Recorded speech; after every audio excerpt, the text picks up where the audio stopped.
नमस्कार प्यारे साथियों, मंजुल धरा एजुकेशन में आपका स्वागत है। आज हम राजस्थान अध्ययन की आरबीएसई की जो बुक है उसका रिवीजन करने जा रहे हैं फटाफट। नानक क्लासेज की है, शिवजी की बुक बहुत ही बेहतरीन बुक है और इसको हम शुरुआत कर रहे हैं। बाकी आपका जैसा रिस्पॉन्स रहेगा उस रिस्पॉन्स के आधार पर मैं इस बुक को पूरी बुक को आपको इसी प्रकार तरीके से वन लाइनर फैक्ट में बढ़िया तरीके से पढ़ा दूंगा। तो आप मेरे साथ बने रहें, कम समय में अपने जल्दी इसको बुक को पूरा करने का प्रयास करेंगे। तो राजस्थान का एक इतिहास, एक परिचय देखते हैं। आज हम छोटी क्लास लूँगा, तो उसके बाद आगे जो क्लासें आएगी वो आपके रिस्पॉन्स पर निर्धारित करेगी और जल्द हम दूसरी क्लासें भी आगे करेंगे।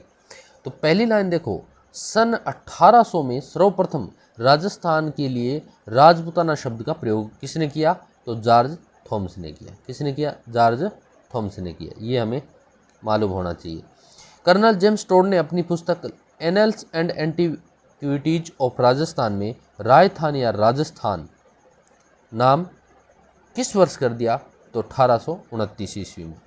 प्राचीन समय में जांगल देश कौन सा क्षेत्र के अंतर्गत आता था? तो बीकानेर और नागौर जो क्षेत्र है वो आपके जांगल में आता था। ठीक है, पतला करें इसको, जांगल में आता था। अब देखो आप, जयपुर, अलवर, भरतपुर एक विस्तृत मत्स्य प्रदेश की राजधानी विराटनगर है। किन जिलों का भाग प्राचीन समय में सूरसेन राज्य के अंतर्गत आता था? तो भरतपुर, धौलपुर, ये सूरसेन वाला क्षेत्र है। सामान्य जानकारी है, शुरुआती क्लास है, पहली है, सरल जानकारी है, आपको सभी बातें आती है। हम शुरुआत कर रहे हैं, लगातार इसको करेंगे, कोई दिक्कत वाली बात नहीं है। आप ये मत सोचें कि यहाँ सरल जानकारी है, सरल प्रश्न भी गलत होते हैं। माही नदी के पास प्रतापगढ़ का जो क्षेत्र है क्या कहलाता है? वो कांठल कहलाता है। क्या कहलाता है? कांठल। प्रतापगढ़ बांसवाड़ा के मध्य का भूभाग 56 का मैदान है। 56 की पहाड़ियाँ बाड़मेर में है। भैंसरोडगढ़ से लेकर बिजोलिया तक का क्षेत्र ऊपरमाल है। सिरोही के आसपास का जो क्षेत्र है वो बाकर है। और किस जिले के प्राचीन समय में मांड व वल्लभ नाम से जाना? तो जैसलमेर है ना, उसको मांड और वल्लभ के नाम से जाना जाता है। डूंगरपुर बांसवाड़ा का जो क्षेत्र है वो वागड़ कहलाता है। और कोटा बूंदी का प्रदेश किस नाम से प्रसिद्ध था? हाड़ौती से। सीकर, झुंझुनू, चूरू वाले क्षेत्र को क्या कहते हैं? शेखावटी क्षेत्र कहते हैं। और अगुत्तर निकाय में हमें 16 महाजन पदों की जानकारी प्राप्त होती है। इसका संबंध किस धर्म से है? बौद्ध धर्म से। 16 धर्म से पूछ ले तो किसे? 16 महाजन पदों की जानकारी बौद्ध धर्म से है। राजस्थान के किस क्षेत्र को शिवी जनपद कहते हैं? तो चित्तौड़गढ़ का जो भाग है ना, चित्तौड़गढ़ का जो भाग है वो क्या कहलाता है? आपका शिवी कहलाता है। 327 ईसा पूर्व में किस आक्रमण के कारण सुरक्षा और अस्तित्व की रक्षा के लिए पश्चिमोत्तर सीमा से कुछ कबीले मालव, योधे, अर्जुन राजस्थान में आकर बसे थे? तो ये किसके आक्रमण से? सिकंदर के आक्रमण से, है ना। सिकंदर के आक्रमण से ये आकर, थोड़ी पीडीएफ वगैरह सब कुछ करेंगे, इसमें सुधार अपने। आज शुरुआत है इसलिए आप थोड़ा कॉम्प्रोमाइजन करेंगे साथ में सेट। धीरे धीरे हम इसमें सुधार करते हुए बढ़िया इसको सेट करेंगे। आगे देखो, किस मत्स्य जनपद की राजधानी मिलती है?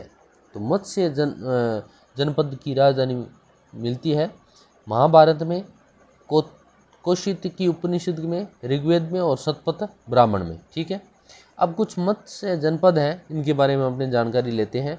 मत्स्य जाति का उल्लेख सर्वप्रथम ऋग्वेद में हुआ था।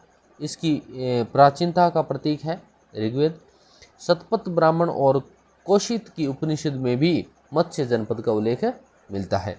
महाभारत में मत्स्य जनपद को भारत के प्रमुख जनपदों में शामिल किया गया है और अनुमान है कि इसका विस्तार दक्षिण में चंबल पहाड़ियों तक और पश्चिम में पंजाब में सरस्वती नदी के जंगलों तक था। महाभारत की अगर बात करें तो महाभारत में मत्स्य जनपद को ना भारत के प्रमुख जनपदों में शामिल किया गया है। और मत्स्य जनपद अगर पूछ ले कहाँ से कहाँ था, दक्षिण में चंबल नदी से लेकर और पश्चिम में पंजाब में सरस्वती नदी के बीच में ये सारी बातें थी। भौगोलिक क्षेत्र आधुनिक जयपुर, अलवर, भरतपुर, धौलपुर वाला जो क्षेत्र है ना, वो क्या कहलाता था, वो जो इस जनपद में शामिल थे, कौन कौन से महाभारत काल में मत्स्य जनपद का शासक विराट था, इसलिए तो विराटनगर पड़ा इसका नाम। विराट ने बेराट यानी विराटनगर को मत्स्य जनपद की राजधानी बनाया, जो जयपुर से लगभग 85 किलोमीटर दूर है अभी वर्तमान में। विराट की पुत्री उत्तरा का विवाह अर्जुन के पुत्र अभिमन्यु के साथ हुआ था। तो विराट राजा थे जो कि आपके 85 किलोमीटर दूर है जयपुर से, और उसकी पुत्री थी उत्तरा, उसका विवाह अर्जुन के पुत्र अभिमन्यु के साथ हुआ था। उत्तरा और अभिमन्यु का पुत्र परीक्षित कालांतर में पांडवों के राज्य का उत्तराधिकारी बना था। तो आगे चलकर जो परीक्षित था ना, परीक्षित, तो वो पांडवों का उत्तराधिकारी बना था। आगे चलते हम। राजस्थान के किस प्रदेश में सालव जाति रहती थी? सालव, जिसके बीच अस्पष्ट सीमा को लेकर मत्स्य जनपद से जो है ना संघर्ष होता रहता था। तो अलवर में ये सारी बातें। किस महाजनपद ने मत्स्य जनपद पर आक्रमण कर उसे अपने क्षेत्र में शामिल कर लिया था, लेकिन वह अधिक समय तक इसे अधिकार में नहीं रह सका? तो वो चेदी है ना। पूछ ले, सीधा प्रश्न बनेगा कि किस महाजनपद ने मत्स्य जनपद पर आक्रमण कर उसे अपने क्षेत्र में शामिल कर लिया था, लेकिन वह अधिक समय तक अधिकार में रख सका था? तो चेदी है वो आएगा। मत्स्य जनपद को अंतिम रूप से किसने अपने साम्राज्य में शामिल कर लिया था? तो वो है मगध ने। मगध ने एक बार अंतिम रूप से इसको अपने में साझा कर लिया था। गौरी शंकर हीराचंद ओझा सी.वी. वेद ने राजपूतों को किसकी संतान माना है? तो इन्होंने वैदिक आर्यों की माना है। तो वेद यानी वैदिक, और गौरी शंकर हीराचंद ओझा है तो ओझा वेद पढ़ेंगे, आप ऐसा जोड़ के याद कर लें, वैदिक।